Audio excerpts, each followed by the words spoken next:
Somebody asked me a question recently about what is meant by the term enlightenment or awakening, and so I thought I would say something about this, as there is so much misunderstanding about it. Many of us went either physically or intellectually to the East to hear about enlightenment or awakening or liberation, to India, Japan, China, Tibet, Thailand, and so on. And these cultures are, of course, by comparison with Western culture, extraordinary, exotic, and as a result, many people, myself included, conflated the idea of enlightenment or awakening with the extraordinary, exotic natures of these cultures, believing that enlightenment itself is something extraordinary or exotic, that it is a marvelous experience beyond any experience that we could possibly imagine, and as a result we set up a goal to experience this marvelous experience that we have heard about or read about. Nothing could be further from the truth. Enlightenment or awakening is not an extraordinary, exotic experience. Indeed, it is not an experience at all.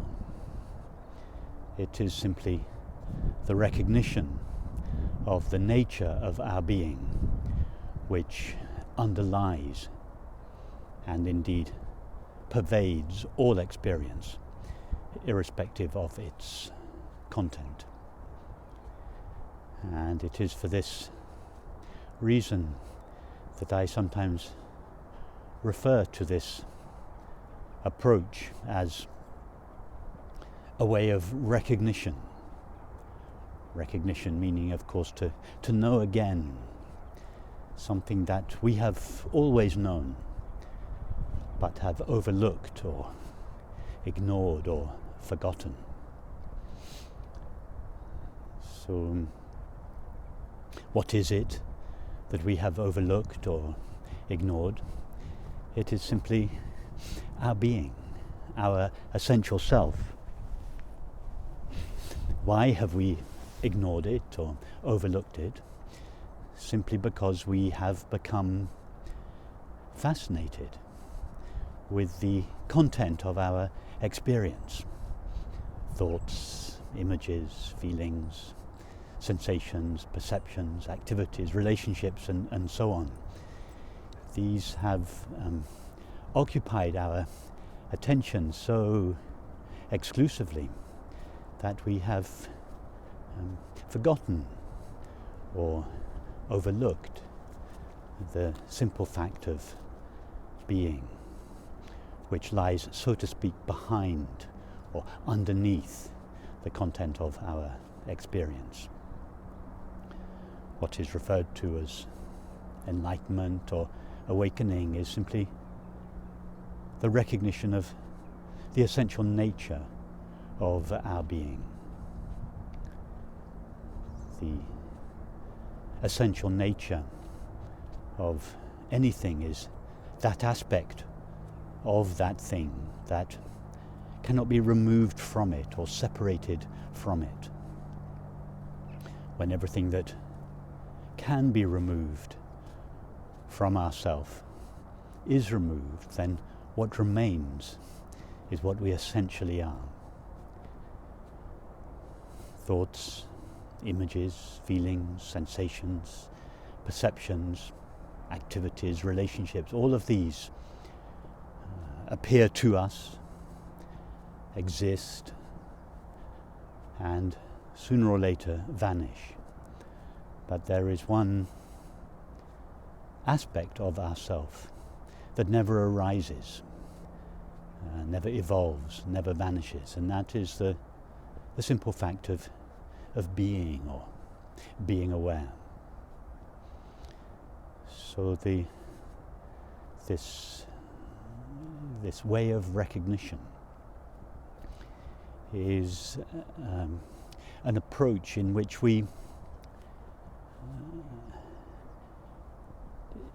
remove from ourself.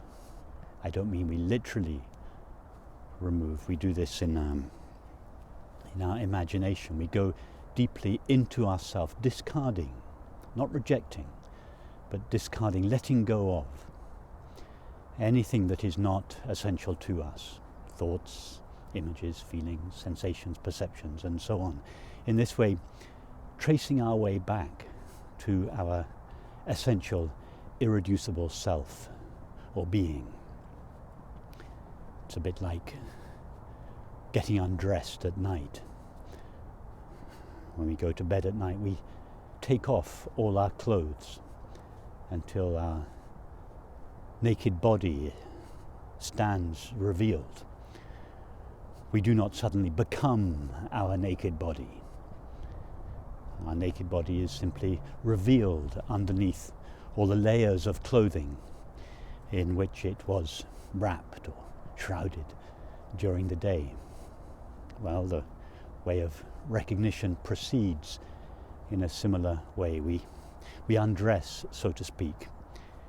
We take off all the layers of experience, thoughts, images, feelings, and so on, in which our being has been clothed, so to speak. And at some point, our naked, irreducible, essential self or being stands revealed. We do not become this being. We are always, only, essentially, this being, albeit much of the time clothed in experience. So, for most of us, this process is not something that happens once. For the vast majority of us, we trace our way back to our essential self or being in this way, only to find that through force of habit, our being is soon eclipsed again by thoughts, images, feelings, and so on.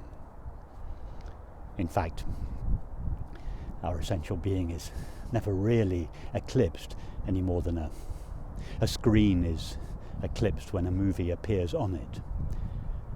But our being is coloured and seemingly qualified by the content of experience, and thus its essential nature seems to be veiled or obscured. And in this case, we have to embark on this way of recognition again. We have to trace our way back again through the layers of experience until again there is this recognition of our naked being. And every time we do this, we find that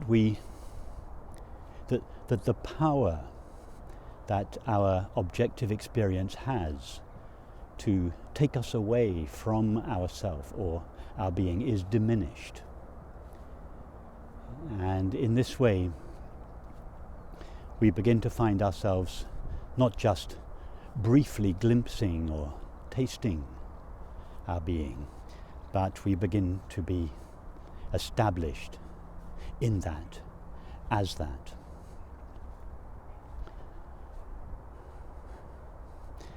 as our being is divested of the qualities that it inherits from the content of experience, it loses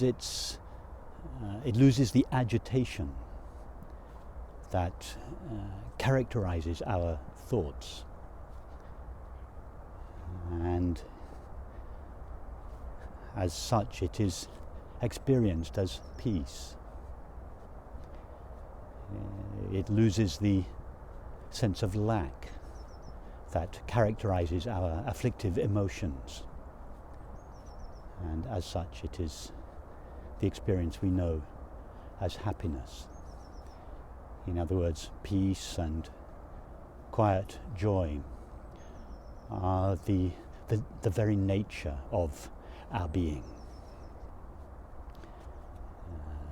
It is said to be the peace that passeth understanding. That is the peace that does not depend upon what is or is not taking place in our experience. The peace, it's causeless peace and joy. The peace and joy that has no cause in our experience, but is the very nature of our being. This, our innate peace and joy, is obscured when our being is obscured or mixed up with the content of experience, in which case we seem to lose touch with this peace and joy, and as a result we embark on a great search out in the world to recover it. But sooner or later we intuit or understand that nothing in the world, nothing in objective experience can give us the peace and joy for which we long. And sooner or later, either spontaneously or with the help of a friend, or on reading a book, or on watching a video, we return to our being. And we return there again and again and again, until in time its innate peace and quiet joy begin to make themselves felt in our experience. And the more this happens, we find that the fewer and fewer experiences in life have the power to take us away from ourself. And this is referred to in the tradition as becoming established in one's true nature. In time, we begin to feel that our being is not really our being. In other words, our being does not belong to us as a person. Our being, divested of the qualities that it acquires from the content of our experience, is revealed simply as being, utterly intimate but impersonal and unlimited. And as a result of this, we begin to feel that being extends way beyond the borders of ourself as a person.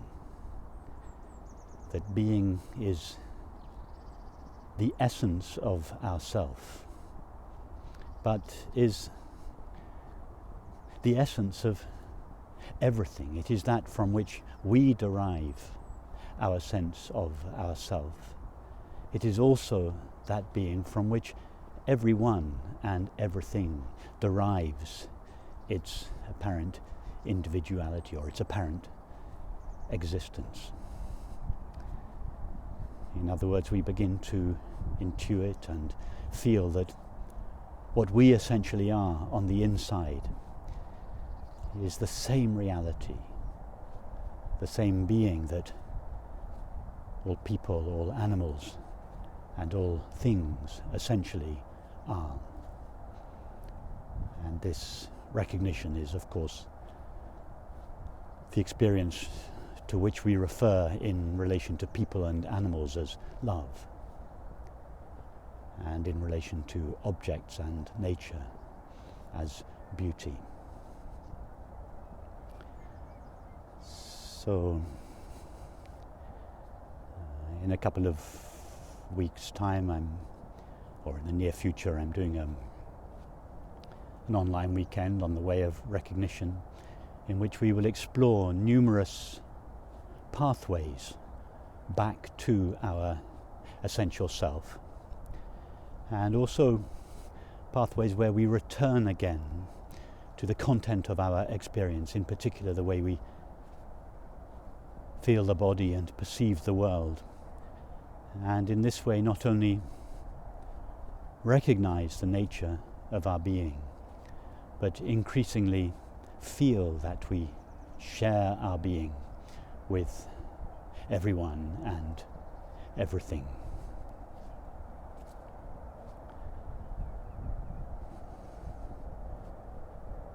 So I wish you all the very best. Keep well, stay safe, and see some of you again soon. God bless. Bye.